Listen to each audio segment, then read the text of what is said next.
पेंदबगी मैहुम पुंसीदा थबक्की interview फना यामना यावख्रे खक माई पाखिद्रे board member सिंगदा वासत वानुम खिदे पेनबा याबा पाउखुमदी फना यामना पिरमे चुरुप बिरी मतेक अमतंग पिथक्तुना वानोंबगी वाखलदी तौरुदे करिगिसु सिरोन थारोन तौदुना nga thenba sen thenba haunabage matik saba mi bu khankiba yanengi leibak kya phabani saurude matik sadaba mi buna kari khankhriba maram leiramba yai kaino piramba yai maram adu khangluba urubagi sakhi leite karamna officer amabu sen sare haiduna press ta pau pirugani ludra interview gi pakhiba jike atei atei lairik kya थबक फंखिद्रबसु लौसिंग तानसनबगी कानाबदी फंगहौई Prithviraj संयुक्तकी नुक्सिरब वारी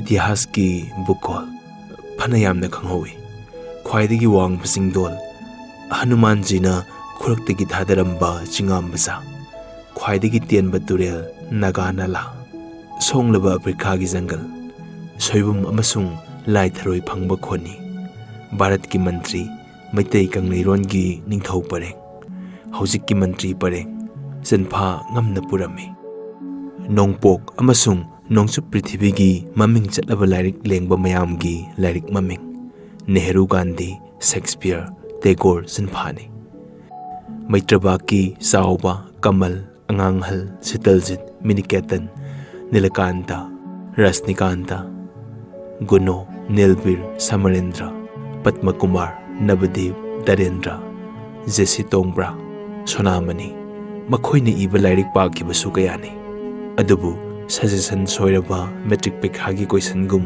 interview ददी करिसु हंगलक्ते आइनी यावखिबा मसिनगी interview यामना फजना खुमना होनरoi बोर्ड मेंबर सिंगबु थक्सी कासी हौना लोंचत खंगना व्यवहार तौजरoi तमलुबा विद्यागी मरमदा हंगलकपा वहंग सेना पंदना खुमजखी अतई जिके की वहंग खंगबदी खुमी खंगदबदी खंगदे हाइदुना खुमजखी अदुगा करिगी थबक खनखिद्रिबा दक्षिणा कट्रबदी बामुनसु पुजारी ओइबियु यादे लाइरबा इनदी कदाइदगी दक्षिणा लौरुगनी निंगबा काइबगी सैनाखोल थबक फंगलोय हाइबगी निंगहनबा मलाकबा होरखी मतौ असुमना लमदम मसिगे आशा लैरबा पाखंग कया सुम चारबा केगे युम्बी ओइबा होनरखी मांगखिबा कया लोटखिबा कया कदाइदा कैदौबगी करी तौगदौरिबा अमोटपा लैसिल मरक्ता चटनरिबा इंटरव्यू मओ फागी मानबा यामना यावै लौगदौरिबा थबक अदुगा मरी इरै लैनदना वाता हंगबो ओइना तौबसु थेंगनरक्ले यामना तोइना हंगबो वहंग अहुम खक्ति सिनफा पुरे मिंग लैफम महैगी था अहुम असिदंग हंगबिरगा हेक थादोकबिरई वहंग अहुम असिदंगना कैंडिडेट अमबु करमना मतिक सारे हाइदुना लेपकनी अइमक्की पुंसिना केंद्र ओइरगा खुनाय सिगी ओलक्लिबा सक्तम पेंदबा कया मायोकनखी वकत फमति कनादनो पुकनिंग यामना सोंथरखी अई करी तौरगा हिंगनी इथंतगी वहंगनी कदाइदा कमदौना थीगनी पाउखो अईगी अरोइबा इंटरव्यू थौओंग अदुगी पेंदबा कयाना अइबु करिगी कलम पाहनख्रिबा सेल फंगदबा पाउमी ओइबा होरई खोलाव अमा खोंथांग अमा पाउमीगी कलमना करी तौबा ngamgani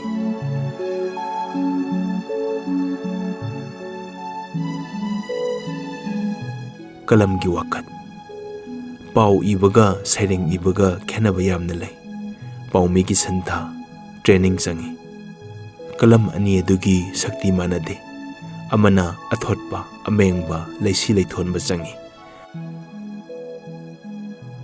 पाउगी साहित्यना तुबत तुबत वामसंग वारेंग सैरेंगदी कया इख्रे कॉलेज की छात्र ओइनिङैदा सैरेंगी लाइरिक मचा अमसु फोंख्रे ममिंग थोनखी वारकी कोकिल खोहनखी कोकिलबु वारक्ता मरुप खरना अइबु मेलै कोकिल कौनबसु हौखी वारकी कोकिलना सकपा होरई अयाकपा इसै लाउबा ताखी पेंदबगी खोलाव मतिक चाद्रबी नुपी अमबु कैंडिडेट 150 की मरक्ता खनखिबा Mipum tingna penakide, musuk musuk nganaki. Aisu penkide, ahanbu oina wakat ama, pausiyada iduna phongne. Kalamgi ahanba sindambani, kaudri, heading amasung warol. Irepakse phongda phongkiba, namit amadi mayek ningsingni. Irepak, November 11, 1969. Interview ki mahutta lottery tawbiyo. Thabak ki mamal phongna lauthokpiyo, Kanglei Paumi. Kangla, November 10. Hauzik sarkar gi loisang kayada thabak khanbagi pauthokliba interview asi maong chumde haiduna maikei kyadagi phongdoknarakni. Masagi merit leisaba mibuna khandraga narondagi setlesinba hiramba mibuna sel lauraga haple haibasi atak aphongnarabo aphamni. Mi ani hum khangidaba post amagidamak candidate Zani Zahum Kausinduna nungsa phon bagaloinana ming hanglaga thadorokpa maonggi interview tawdabana hena phai. Adugi saruk hena sen piba ngamgadaba mioi khara khangatlaga lottery tawbana hena pharoidra. Madu natraga milam lauduna mantiknabasu yai. Khwaidagi hena sen piba ngamba mida post adu phongna yonbana sumgani hainari. Loinana laugadoriba post khudingi mamal dukan gi price list ta thetpagumna phongna lauthokduna thetpana hena corruption thingnabagi pambai oiroidra. Thabak kaubagi notice asu mamal gi column ama hapsin mafaragani. Lonja lothup tawre haibasu khangna pharuba thenguba ngamdabanina lairaba pakhangsingna khoirangnaba poi. Phongna sel piraga legadabani haibadu khanglabadi lairabana larek tamnaroi. Atai thabak sukragani. Adu oirabadi thabak phangdabagi awaba leiraroi. Leibak suraga hingadaba natraga lau ugadaba misu metric pass tawraga kerani oige hairaroi. Ningsingba yaba amana ngasi tawkhiba maitiron tambibagi oza khanbagi matangda BA Manipuri amadi Bikam kayabuna sanade hairaga BSc Botany pass tawrabi nupi amabuna kamdawna khankribano haibadu miyamna ngagnari. Sakhenbi nupidi mafam punamakta mai pai haibadu Radesh Nabu oza khankibaduna tasengnamak ullabra. Radesh Nagi mamal tanglaba sanagi kwago Director Maniharda katkre haiduna ngangnarakli.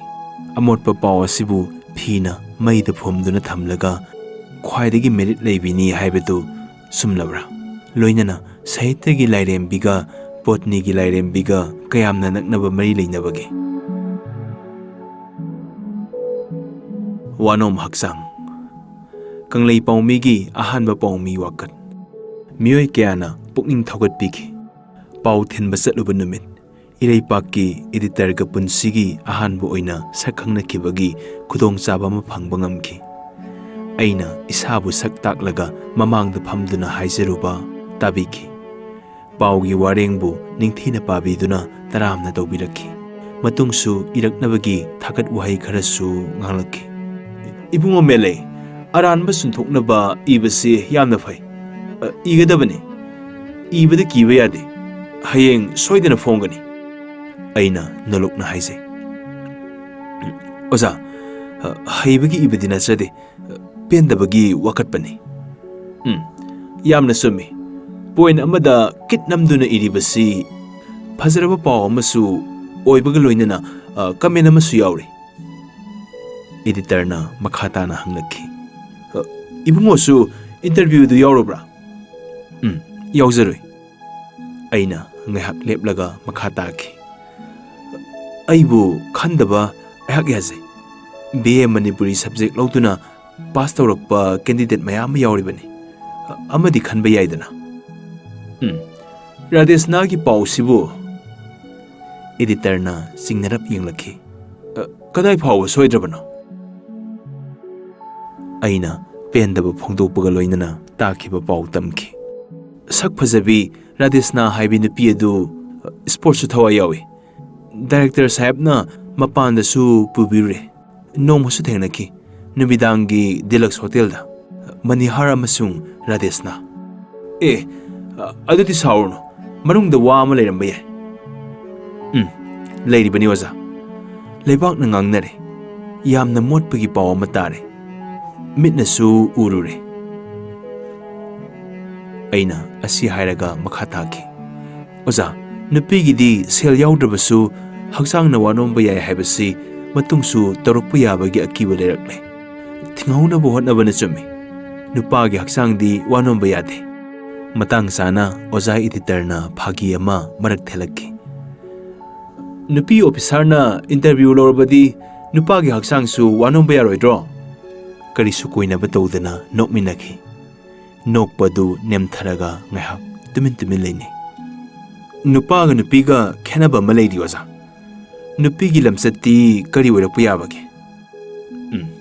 ꯏꯅꯥꯎꯒꯤ ꯋꯥ ꯑꯗꯨ ꯁꯣꯏꯗ꯭ꯔꯕꯅꯤ꯫ ꯅꯨꯄꯤ ꯑꯇꯩꯁꯨ ꯔꯥꯙꯦꯁꯅꯥꯒꯤ ꯃꯇꯧ ꯁꯣꯏꯗꯅ ꯇꯝꯅꯔꯛꯄ ꯍꯧꯔꯒꯅꯤ꯫ ꯖꯥꯇꯤꯒꯤ ꯃꯃꯥ ꯑꯣꯏꯒꯗꯧꯔꯤꯕ ꯅꯨꯄꯤꯅ ꯃꯣꯠꯊꯔꯛꯄ ꯍꯥꯏꯕꯁꯤ ꯑꯩꯈꯣꯏꯒꯤ ꯃꯥꯏ ꯈꯨꯕꯅꯤ꯫ ꯑꯩꯅ ꯅꯨꯄꯤꯗ ꯉꯥꯛꯇ ꯇꯥꯏꯅꯕꯁꯨ ꯆꯨꯝꯗꯦ꯫ ꯃꯈꯣꯏꯗꯤ ꯑꯄꯪꯕꯤꯅꯤ, ꯋꯥꯈꯜ ꯊꯦꯟꯕꯤꯅꯤ, ꯊꯥꯖꯒꯟꯕꯤꯅꯤ꯫ ꯃꯗꯨꯗ ꯈꯨꯗꯣꯡꯆꯥꯕ ꯂꯧꯔꯤꯕ ꯖꯥꯇꯤꯒꯤ ꯃꯄꯥ ꯑꯣꯏꯔꯤꯕꯁꯤꯡꯗꯨꯒꯤ ꯃꯔꯥꯜ ꯂꯩ꯫ ꯏꯅꯥꯎꯒꯤ ꯋꯥꯈꯜ ꯑꯃꯁꯨꯡ ꯃꯤꯠꯌꯦꯡ ꯐꯖꯩ꯫ ꯑꯩꯁꯨꯅꯦ, ꯃꯩꯇꯩ ꯅꯨꯄꯤꯕꯨ ꯌꯥꯝꯅ ꯂꯨꯅ ꯈꯟꯖꯕ ꯃꯤꯅꯤ꯫ ꯔꯥꯙꯦꯁꯅꯥ ꯑꯃꯗꯤ ꯗꯥꯏꯔꯦꯛꯇꯔ ꯃꯅꯤꯍꯥꯔꯒꯤ ꯋꯥꯐꯝꯅ ꯃꯥꯡꯗ ꯊꯝꯂꯒ ꯏꯗꯤꯇꯣꯔꯤꯌꯦꯜ ꯑꯃ ꯃꯤꯌꯥꯝꯒꯤ ꯃꯤꯠꯌꯦꯡ ꯆꯤꯡꯁꯤꯟꯅꯕ ꯏꯔꯒꯦ꯫ ꯏꯕꯤꯌꯨ ꯑꯣꯖꯥ꯫ ꯑꯣꯖꯥ, ꯏꯗꯤꯇꯣꯔꯤꯌꯦꯜꯒ ꯍꯦꯗꯂꯥꯏꯟ ꯅ꯭ꯌꯨꯁꯀ ꯀꯔꯝꯕꯅ ꯍꯦꯟꯅ ꯁꯛꯇꯤ ꯂꯩꯕꯒꯦ?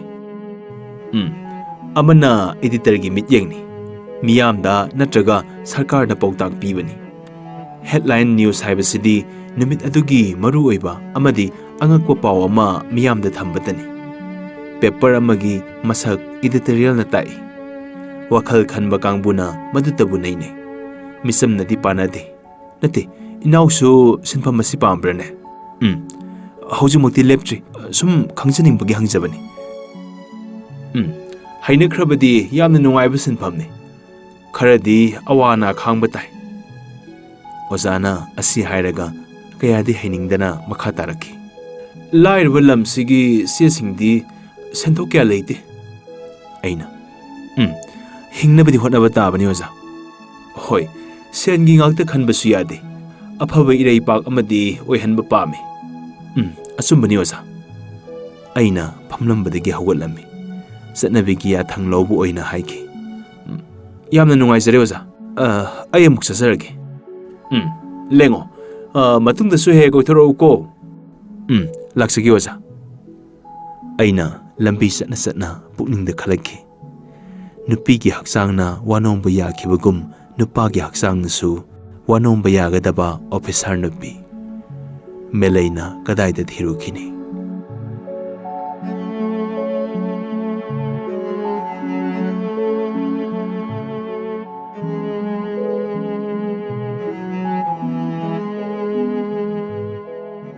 ꯄꯨꯟꯁꯤꯒꯤ ꯑꯍꯥꯟꯕ ꯆꯩꯐꯨ, ꯄꯦꯟꯗꯕꯒꯤ ꯑꯍꯥꯟꯕ ꯈꯣꯜꯂꯥꯎ, ꯄꯥꯎꯃꯤ ꯑꯣꯏꯅ ꯑꯣꯏꯅꯤꯡꯕꯒꯤ ꯏꯊꯤꯜ ꯑꯁꯨꯝꯅ ꯂꯥꯛꯄ ꯍꯧꯔꯛꯈꯤ꯫ ꯁꯤꯟꯐꯝ ꯑꯁꯤꯃꯛꯅ ꯍꯤꯡꯒꯦ ꯍꯥꯏꯕꯗꯤ ꯈꯟꯈꯤꯗꯦ꯫ ꯊꯦꯡꯅꯔꯨꯕ ꯄꯦꯟꯗꯕ ꯀꯌꯥꯒꯤ ꯄꯥꯎ ꯊꯧꯗꯣꯛ ꯏꯁꯤꯟꯗꯨꯅ ꯊꯝꯂꯝꯃꯤ꯫ ꯐꯣꯡꯈꯤꯕ ꯀꯌꯥ, ꯏꯈꯤꯕ ꯀꯌꯥ, ꯐꯣꯡꯈꯤꯗꯕ ꯀꯌꯥ, ꯀꯪꯂꯥ ꯗꯥꯏꯔꯤꯅ ꯁꯥꯈꯤꯅꯤ꯫ ꯁꯥꯃꯨ ꯃꯇꯨꯡꯗ ꯈꯣꯡꯕ ꯄꯦꯅꯥ, ꯁꯥꯃꯨꯅ ꯀꯔꯤꯁꯨ ꯇꯥꯗꯦ꯫ ꯃꯈꯣꯜ ꯍꯧꯕ ꯗꯨꯂꯣꯛ ꯊꯤꯜꯂꯕꯗꯤ ꯁꯥꯃꯨꯅ ꯀꯔꯤꯒꯤ ꯇꯥꯔꯣꯏꯗꯒꯦ?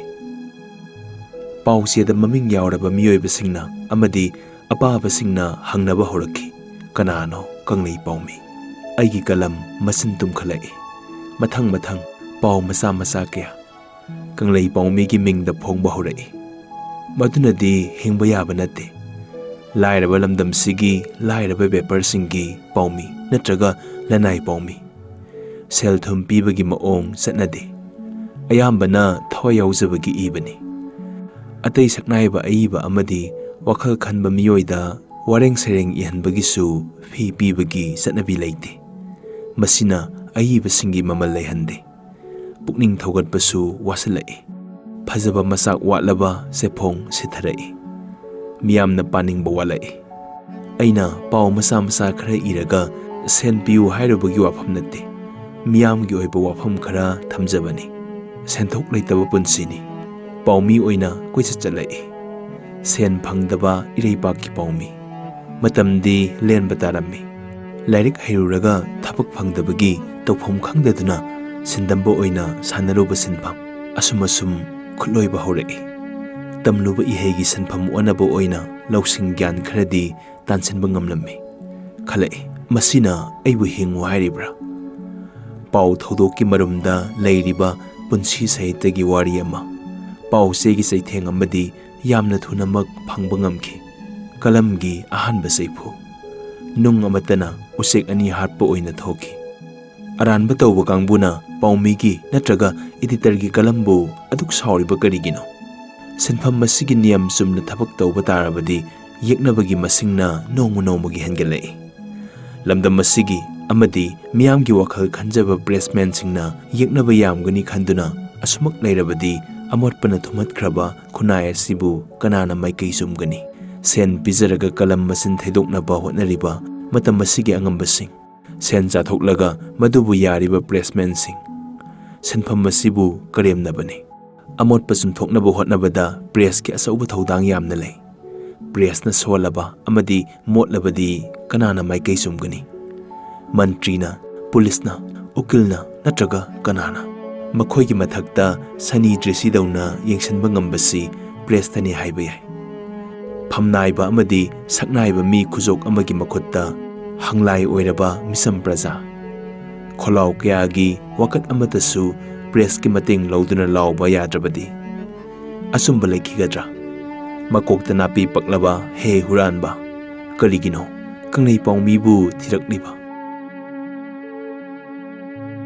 ꯄꯥꯎꯒꯤ ꯆꯩꯊꯦꯡ, ꯅꯣꯡꯃꯁꯨ ꯎꯅꯔꯨꯏ ꯏꯗꯤꯇꯔ ꯏꯔꯩꯄꯥꯛ, ꯀꯦꯁ ꯑꯃ ꯂꯥꯛꯂꯦ ꯍꯥꯏꯗꯨꯅ ꯑꯩꯕꯨ ꯃꯤ ꯊꯥꯔꯒ ꯀꯧꯍꯜꯂꯛꯏ꯫ ꯑꯩꯗꯤ ꯃꯥꯒꯤ ꯁ꯭ꯇꯥꯐꯀꯤ ꯇꯣꯂꯣꯞ ꯆꯥꯕ ꯄꯥꯎꯃꯤ ꯅꯠꯇꯦ꯫ ꯆꯨꯝꯅꯇꯒꯤ ꯄꯦꯟꯗꯕ ꯀꯌꯥꯕꯨ ꯁꯦꯡꯗꯣꯛꯅꯕ ꯏꯖꯕ ꯑꯃꯗꯤ ꯄꯨꯟꯁꯤ ꯀꯌꯥꯒꯤ ꯄꯥꯎ ꯂꯧꯖꯕ ꯃꯤꯅꯤ꯫ ꯀꯔꯤ ꯀꯔꯝꯕ ꯑꯀꯥꯏꯕ ꯌꯥꯎꯔꯕꯅꯣ ꯍꯥꯏꯗꯨꯅ ꯄꯥꯎ ꯍꯦꯛ ꯐꯪꯕꯒ ꯄ꯭ꯔꯦꯁ ꯇꯝꯅ ꯂꯥꯛꯈꯤ꯫ ꯅꯤꯡꯁꯤꯡꯂꯤ ꯅꯨꯃꯤꯠ ꯑꯗꯨꯒꯤ ꯋꯥꯐꯝ꯫ ꯏꯔꯩꯄꯥꯛ ꯄ꯭ꯔꯦꯁ, ꯗꯤꯁꯦꯝꯕꯔ 5, 1969꯫ ꯑꯍꯜ ꯑꯣꯏꯔꯕ ꯏꯗꯤꯇꯔ, ꯂꯩꯕꯥꯛꯀꯤ ꯑꯣꯖꯥ ꯏꯟꯗ꯭ꯔꯃꯅꯤ ꯁꯛꯅꯥꯏꯔꯕ ꯅꯨꯄꯥꯅꯤ꯫ ꯃꯃꯤꯡ ꯂꯩꯔꯕ ꯑꯃꯗꯤ ꯂꯝꯌꯥꯟꯕ ꯏꯗꯤꯇꯔꯁꯤꯡꯒꯤ ꯃꯔꯛꯇ ꯑꯃꯅꯤ꯫ ꯃꯍꯥꯛ ꯂꯝꯗꯝꯁꯤꯒꯤ ꯂꯩꯍꯥꯎꯗ ꯄꯣꯛꯄ ꯅꯦꯁꯅꯦꯂꯤꯁꯠꯅꯤ꯫ ꯊꯧꯅꯥ ꯂꯩ, ꯏꯆꯪ ꯊꯧꯏ, ꯃꯤ ꯎꯁꯤꯠꯇꯦ꯫ ꯑꯗꯨꯝ ꯑꯣꯏꯅꯃꯛ ꯅꯣꯂꯨꯛꯏ, ꯑꯔꯥꯟꯕ ꯌꯥꯗꯦ, ꯃꯆꯤꯟ ꯊꯣꯛꯏ꯫ ꯃꯥꯒꯤ ꯀꯂꯝꯁꯨ ꯃꯇꯤꯛ ꯃꯌꯥꯏ ꯂꯩꯔꯕ ꯑꯃꯗꯤ ꯑꯆꯨꯝꯕꯗ ꯏꯊꯣꯛꯇꯨꯅ ꯑꯔꯥꯟꯕꯕꯨ ꯆꯨꯝꯊꯣꯛꯅꯕ ꯍꯣꯠꯅꯈꯤꯕ ꯊꯧꯔꯥꯡ ꯀꯌꯥ ꯉꯁꯤꯒꯤ ꯃꯤꯔꯣꯟꯅꯗꯤ ꯀꯥꯎꯅꯈ꯭ꯔꯦ꯫ ꯑꯩꯅꯗꯤ ꯃꯥꯒ ꯊꯦꯡꯅꯍꯧꯕꯗꯒꯤ ꯃꯃꯜ ꯌꯥꯝꯂꯕ ꯄꯥꯎꯇꯥꯛ ꯀꯌꯥ ꯐꯪꯍꯧꯏ꯫ ꯃꯥꯒꯤ ꯏꯔꯩꯄꯥꯛꯄꯨ ꯃꯇꯝ ꯑꯗꯨꯒꯤ ꯂꯩꯉꯥꯛꯄꯁꯤꯡꯅ ꯌꯥꯝꯅ ꯌꯦꯡꯁꯤꯜꯂꯝꯃꯤ꯫ ꯃꯍꯥꯛꯇꯤ ꯑꯀꯤ ꯑꯈꯪ ꯂꯩꯈꯤꯗꯕ ꯅꯨꯄꯥꯅꯤ꯫ ꯑꯣꯖꯥꯒꯤ ꯁꯛꯑꯣꯡ ꯁꯛꯇ, ꯀꯨꯆꯨꯗꯤ ꯃꯩꯇꯩ ꯀꯨꯝꯗꯧꯅ ꯃꯨꯔꯕꯁꯨ ꯔꯥꯁꯤ ꯌꯥꯝꯅ ꯂꯩ꯫ ꯃꯃꯤꯠ ꯑꯅꯤ ꯇꯣꯡꯂꯥꯎ ꯂꯥꯎꯏ, ꯌꯥꯇꯣꯟ ꯂꯪꯏ, ꯃꯌꯥ ꯆꯧꯇꯛ ꯇꯧꯏ, ꯃꯤ ꯋꯥꯡꯗꯦ, ꯐꯤꯕꯝꯗꯤ ꯐꯖꯩ, ꯑꯈꯣꯏꯕ ꯃꯁꯝ ꯖꯣꯝ ꯖꯣꯝ ꯈꯥꯛꯏ꯫ ꯑꯣꯖꯥꯅ ꯑꯍꯥꯟꯕꯃꯛꯇꯗ ꯋꯥ ꯍꯧꯗꯣꯛꯄ ꯑꯣꯏꯅ ꯍꯥꯏꯔꯛꯏ, "ꯏꯕꯨꯡꯉꯣ ꯃꯦꯂꯩ, ꯅꯪꯅ ꯅꯍꯥꯟ ꯏꯈꯤꯕ ꯄꯥꯎ ꯋꯥꯔꯤ ꯑꯗꯨꯒꯤ ꯃꯇꯥꯡꯗ ꯗꯥꯏꯔꯦꯛꯇꯔ ꯃꯅꯤꯍꯥꯔꯅ ꯀꯪꯂꯩ ꯄꯥꯎꯃꯤ ꯃꯁꯛ ꯇꯥꯛꯎ ꯍꯥꯏꯗꯨꯅ ꯆꯦ ꯑꯃ ꯊꯥꯔꯛꯏ꯫ ꯀꯦꯁ ꯇꯧꯒꯅꯤꯁꯨ ꯍꯥꯏꯔꯤꯌꯦ꯫ ꯑꯣꯖꯥ, ꯑꯩꯒꯤ ꯁꯛꯏꯃꯤꯡ ꯇꯥꯛꯄꯤꯌꯨ."